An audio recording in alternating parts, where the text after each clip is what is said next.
સર્વ વૈષ્ણવોને જય શ્રી કૃષ્ણ. આપણે 43મા દિવસે શીખ્યા હતા કે પાપીના ઘરનું ખાવાથી બુદ્ધિ બગડે છે. ભક્તિમાં એટલી શક્તિ છે કે નિષ્કામ ભગવાનને તે સકામ બનાવે છે. હજી આપણે શીખ્યા હતા કે સંગનો રંગ મનને લાગે જ છે. જેના સંગમાં આવશો તમે તેના જેવા બની જશો. સંગથી જીવન સુધરે છે અને સંગથી જીવન બગડે પણ છે. આપણે કોનો સંગ રાખવો જોઈએ? જે આપણાથી જ્ઞાન, ભક્તિ, વૈરાગ્યમાં આગળ હોય તેનો સંગ રાખવો જોઈએ. બીજું આપણે એ શીખ્યા હતા કે પ્રાતઃ સમયમાં એટલે સવારે આપણે ઉઠીએ ત્યારે આપણે ઋષિઓને યાદ કરવા જોઈએ. આપણે ઋષિને યાદ કરીએ તો તેમના ગુણો આપણામાં ઉતરી આવે છે. રોજ સવારે ઉઠીને બોલવું કે શ્રી શંકરાચાર્ય જેવું જ્ઞાન, શ્રી મહાપ્રભુજી જેવી ભક્તિ અને શ્રી સુખદેવજી જેવો વૈરાગ્ય મને પ્રાપ્ત થાય. પછી રોજ આપણે આપણો ગોત્રોચ્ચાર પણ કરવો જોઈએ. રોજ પૂર્વજોને વંદન કરવા જોઈએ. પ્રભુ કૃપા કરે ત્યારે સંપત્તિ આપતા નથી, પણ સાચા સંતનો સંગ આપે છે. જ્યારે પ્રભુ આપણા ઉપર કૃપા કરે તો આપણને ધન આપતા નથી, એ આપણને સાચા સંતનો એટલે સાચું ધન આપે છે, સાચા સંતનો સંગ આપે છે. હવે આગળ જોઈશું. સચ્ચિદાનંદ રૂપાય વિશ્વોત્પત્યાદિહેતવે તાપત્રય વિનાશાય શ્રીકૃષ્ણાય વયં નુમઃ. જે જગતની ઉત્પત્તિ, સ્થિતિ અને વિનાશનો હેતુ છે તથા જે ત્રણેય પ્રકારના તાપોના નાશ કરવાવાળા છે એવા સચ્ચિદાનંદ સ્વરૂપ ભગવાન શ્રી કૃષ્ણને અમે વંદન કરીએ છીએ. અગાઉ આપણે જોયું કે પ્રેમ કરવા લાયક એક ઈશ્વર જ છે.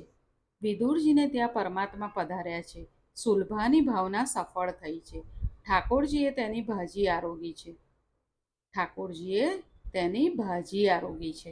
એવું સત્કાર્ય કરો કે ભગવાનને વિના આમંત્રણે આપણા ઘરે આવવાની ઈચ્છા થાય, મૈત્રી સમાનમાં થાય.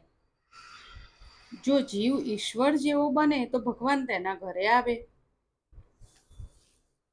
પ્રભુએ ધૃતરાષ્ટ્રના ઘરનું પાણી પણ પીધું નથી, એટલે કૌરવોનો વિનાશ થશે.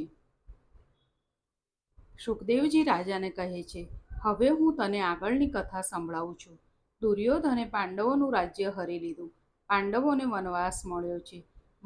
વનવાસમાંથી આવ્યા બાદ યુધિષ્ઠિરે રાજ્ય ભાગ માંગ્યો, પણ ધૃતરાષ્ટ્રે આપ્યો નહીં.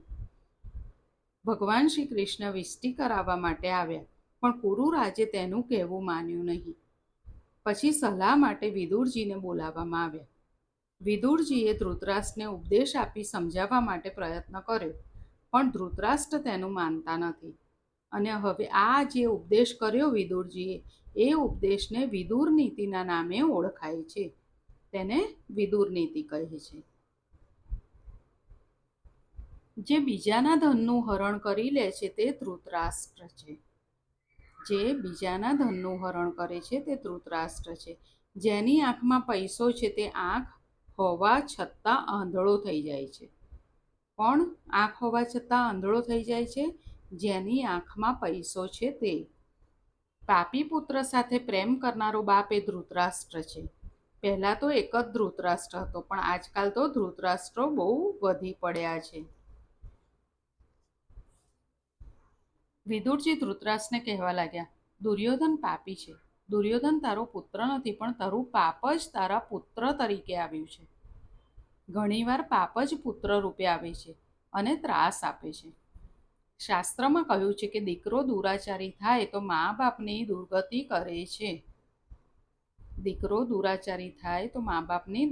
કરે છે. સદાચારી પુત્ર મા બાપની સદગતિ કરે છે.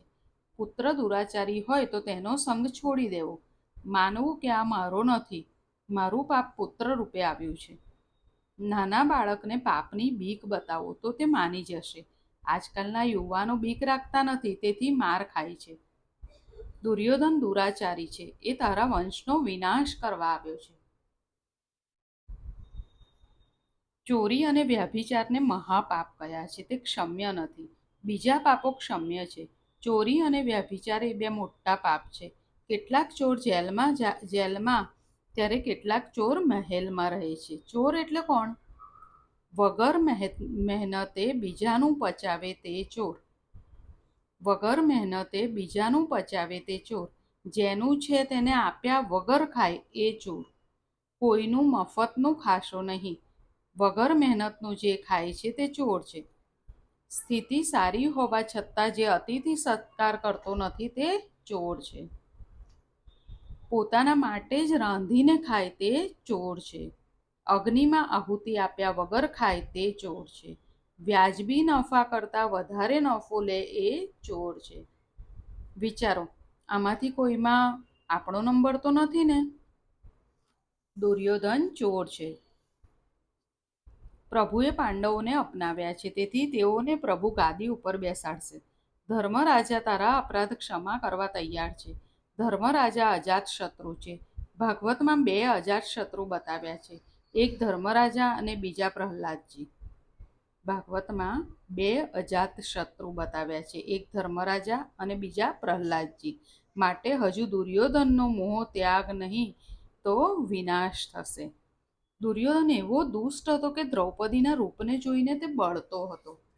મહાભારતના 3 પ્રસંગો શંકરાચાર્યએ ઉઠાવ્યા છે: ગીતા, વિષ્ણુ સહસ્ત્રનામ, ઉદ્યોગ પર્વ, સનત્સુજાત પર્વ, એ 3 ઉપર ટીકા લખી છે. ધૃતરાષ્ટ્ર કહે છે, ભાઈ, તું કહે છે તે સાચું છે, પણ જ્યારે દુર્યોધન મારી સામે આવે ત્યારે મારું જ્ઞાન રહેતું નથી. ધૃતરાષ્ટ્ર કોને કહે છે? વિદુરજીને, કે તું કહે છે બધું સાચું છે, પણ જ્યારે દુર્યોધન મારો પુત્ર મારી પાસે આવે ત્યારે મારે જ્ઞાન રહેતું નથી. પાપનો બાપ છે લોભ. પાપનો બાપ છે લોભ અને પાપની માં છે મમતા. લોભ અને મમતા પાપ કરાવે છે. સેવકોએ આવી દુર્યોધનને કહ્યું, વિદુર કાકા તમારી વિરુદ્ધ વાતો કરતા હતા. સેવકો હતા, એમણે આ સાંભળી લીધું અને દુર્યોધનને કહી દીધું. દુર્યોધને વિદુરજીને સભામાં બોલાવ્યા અને બુદ્ધિપૂર્વક તેમનું અપમાન કર્યું. યક્ષ યુધિષ્ઠિર સંવાદમાં યક્ષે પ્રશ્ન કર્યો છે કે કાયમનો નરકમાં કોણ પડે? કાયમનો નરકમાં કોણ પડે? આ ધ્યાન રાખજો. આમંત્રણ આપે અને બુદ્ધિપૂર્વક તેનું અપમાન કરે તે કાયમનો નરકમાં પડે. આ યાદ રાખવા જેવું છે કે કાયમનો નરકમાં કોણ પડે? જે આમંત્રણ આપે. આપણો કોઈ દુશ્મન હોય અને આપણે એને આમંત્રણ આપીએ અને બુદ્ધિપૂર્વક બોલાવીને પછી તેનું અપમાન કરીએ, એ કાયમનું નરકમાં પડે છે. દુર્યોધન કહે છે, તું દાસી પુત્ર છે, મારું જ અન્ન ખાઈને મારી નિંદા કરે છે. દુર્યોધન વિદુરજીને કહે છે કે તું દાસી પુત્ર છે, મારું જ અન્ન ખાઈને મારી નિંદા કરે છે. આપણા ઘરમાં ખાઈ આપણી વિરુદ્ધ કામ કરે છે. વિદુરજી એવા ધીર ગંભીર છે કે નિંદા સહન કરે છે. સભામાં નિંદા સહન કરે તે સંત છે. સભામાં નિંદા સહન કરે તે સંત છે. સમર્થ હોવા છતાં જે સહન કરે તે સંત છે. વિદુરજી સમર્થ હતા, એ દુર્યોધનનો નાશ ત્યારે જ કરી શક્યા હોત. સમર્થ હોવા છતાં તેમણે નિંદા સહન કરી છે. તે ભગવાનનો અવતાર છે. વિદુરજીમાં એવી શક્તિ હતી કે આંખ ઉઘાડીને દુર્યોધન સામે જોવે તો દુર્યોધન બળીને ખાખ થઈ જાય. પણ વિદુરજી તે શક્તિનો ઉપયોગ કરતા નથી. શક્તિનો દુરુપયોગ કરે તે દૈત્ય છે. શક્તિ, સંપત્તિ અને સમયનો વિવેકપૂર્વક ઉપયોગ કરે તે દેવ બને છે. તમે ખૂબ સહન કરશો તો સંત થશો. કેટલીક સાસુઓ વહુઓ ઉપર જુલ્મ કરે છે. તે કહે છે કે હું વહુ કરતાં મોટી છું, એટલે તેને મારે હુકમ કરવાનો મને હક છે. વિચાર કરો, વહુ કરતાં સાસુ મોટી નથી, બંને સમાન વયના છે. સાસુ વહુનો એક જ દિવસ એક સાથે જન્મ થયો છે. કોઈ જીવને હલકો ગણશો નહીં. જીવ એ ઈશ્વરનું સ્વરૂપ છે. કોઈ જીવને હલકો ગણશો નહીં. જીવ એ ઈશ્વરનું સ્વરૂપ છે. વિદુરજીએ જેવું 12 વર્ષ તપ કર્યું તે પ્રમાણે કરશો તો સહન કરવાની શક્તિ આવશે. અતિ સાત્વિક આહાર જેનો હશે તે સહન કરી શકશે. સાત્વિક આહાર વિના સહન શક્તિ આવતી નથી. વિદુરજી 12 વર્ષ ભાજી ઉપર રહ્યા છે. તમે 12 મહિના ભાજી ઉપર રહેશો તો સહન કરવાની શક્તિ આવી જશે. તેલ મરચાં ખૂબ ખાય તો સ્વભાવ મરચાં જેવો જ થશે. ખૂબ સહન કરશો તો સુખી થશો. સહન શક્તિ ત્યારે આવશે કે જ્યારે આહાર વિહારને સાત્વિક રાખશો. આ જીવનો એવો સ્વભાવ છે કે એને જે મળ્યું છે તેમાં એને સંતોષ નથી. વિદુરજીએ તાંદળજાની ભાજીમાં સંતોષ માનીને ઈશ્વરનું આરાધન કર્યું છે. બુદ્ધિમાં ઈશ્વર હોય તો બધું સહન થાય.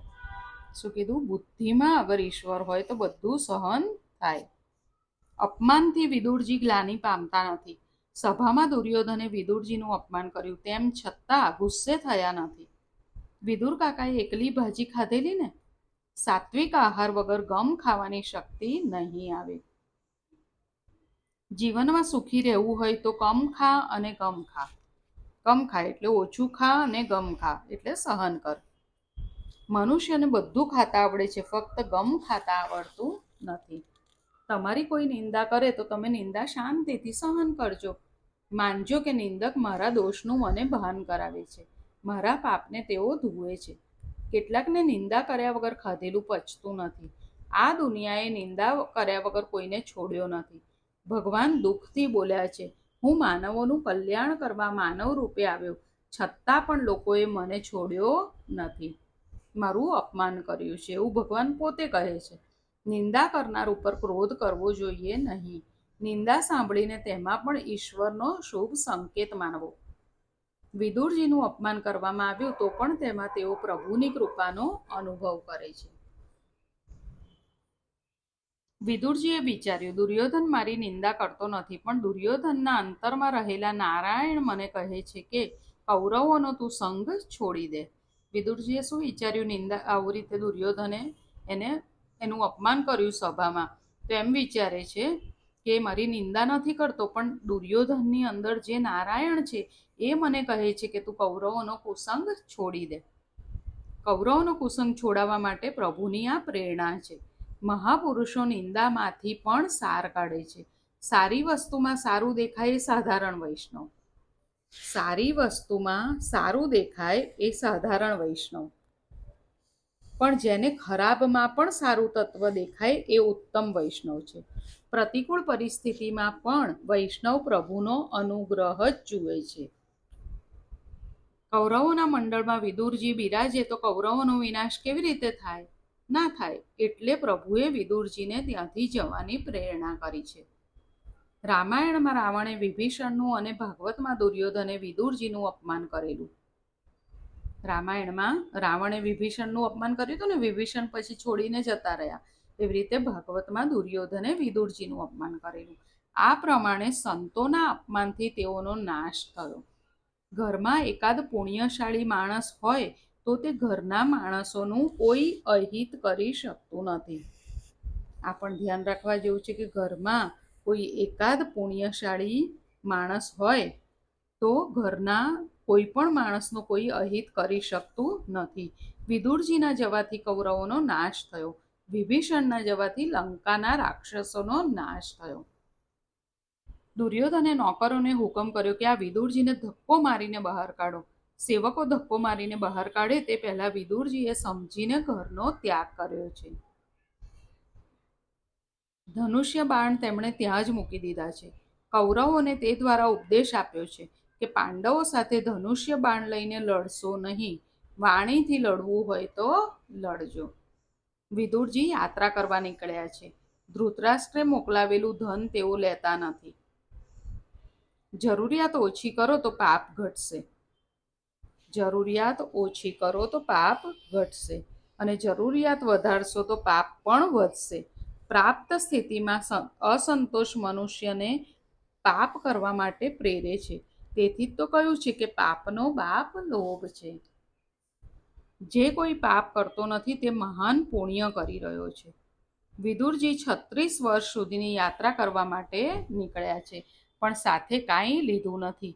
આજકાલ તો આપણે 36 દિવસની યાત્રાએ જવું હોય તો આપણે કેટલી 36 વસ્તુઓ સાથે લઈએ, પોતાની જરૂરિયાતનું મોટું લિસ્ટ બનાવીએ અને એ પૈકી કોઈ ચીજ રહી ન જાય તેની આપણે કાળજી રાખીએ. યાત્રાનો અર્થ છે યાતિ ત્રાતિ, ઇન્દ્રિયોને પ્રતિકૂળ વિષયોમાંથી હટાવી અને અનુકૂળ વિષયોમાં જોડી દેવી, એ જ યાત્રા. યાત્રાનો અર્થ શું છે? ઇન્દ્રિયોને પ્રતિકૂળ વિષયોમાંથી હટાવી અને અનુકૂળ વિષયોમાં જોડી દેવી, તે જ યાત્રા.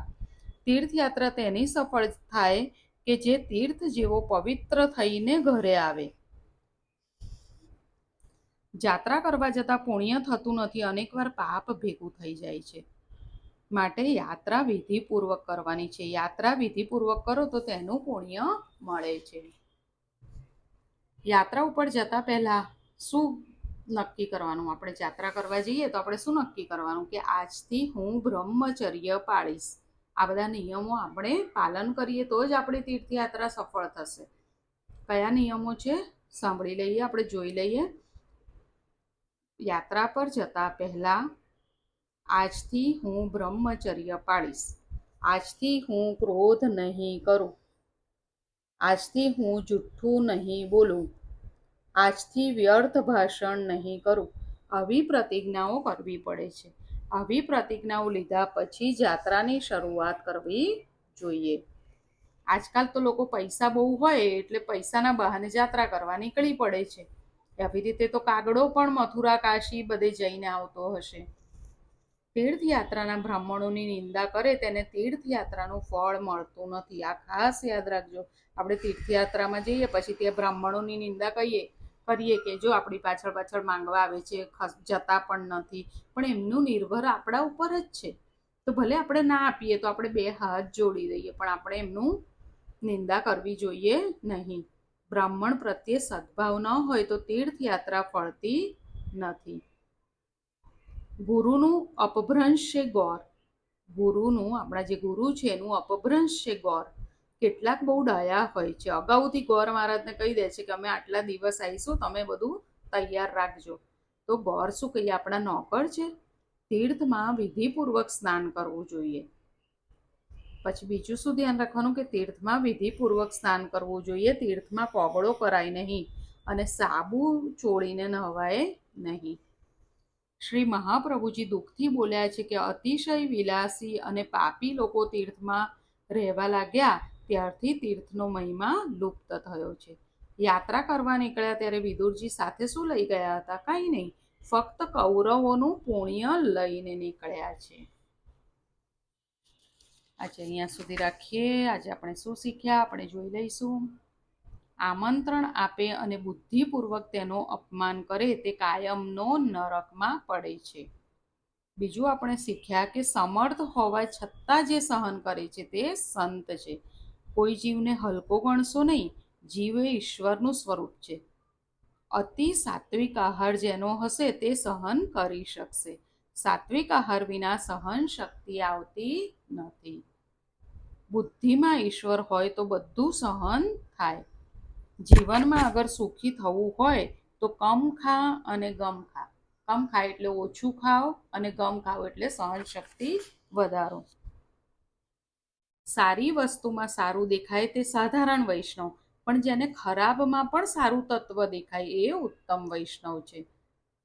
પછી હજી એક વાત આપણે શીખ્યા કે ઘરમાં એકાદ પુણ્યશાળી માણસ હશે તો ઘરના માણસોનું કોઈ અહિત કરી શકતું નથી. જરૂરિયાત ઓછી કરો તો પાપ ઘટશે અને જરૂરિયાત જો વધારશો તો પાપ પણ વધશે. એટલે શું કરવાનું? પ્રાપ્ત સ્થિતિમાં અસંતોષ મનુષ્યને પાપ કરવા માટે પ્રેરે છે. પછી યાત્રાનો અર્થ શું છે? ઇન્દ્રિયોને પ્રતિકૂળ વિષયોમાંથી હટાવી અને અનુકૂળ વિષયોમાં જોડી દેવી, એ જ યાત્રા છે. તીર્થયાત્રા તેની સફળ થાય કે જે તીર્થ જેવો પવિત્ર થઈને ઘરે આવે. હવે તીર્થ પર જતા પહેલા આપણે શું નિયમો પાળવાના કે આજથી હું બ્રહ્મચર્ય પાળીશ, આજથી હું ક્રોધ નહીં કરું, આજથી હું જૂઠું નહીં બોલું, આજથી વ્યર્થ ભાષણ નહીં કરું, પછી તીર્થમાં વિધિપૂર્વક સ્નાન કરવું જોઈએ. તીર્થમાં કોગળો કરાય નહીં. તીર્થમાં સાબુ ચોળીને નવાય નહીં. તીર્થમાં બ્રાહ્મણોની નિંદા કરાય નહીં. કોઈની નિંદા ના કરાય. તો બ્રાહ્મણોની નિંદા તો ના જ કરાય. કેમ? કારણ કે બ્રાહ્મણ એ ગુરુનું અપભ્રંશ છે, એટલે નિંદા કરાય નહીં. આજે અહીંયા સુધી રાખીએ. આપણે જે સાંભળ્યું એ આપણે યાદ રાખીશું કે આપણાથી એ બધી ભૂલો થાય નહીં. સર્વને જય શ્રી કૃષ્ણ.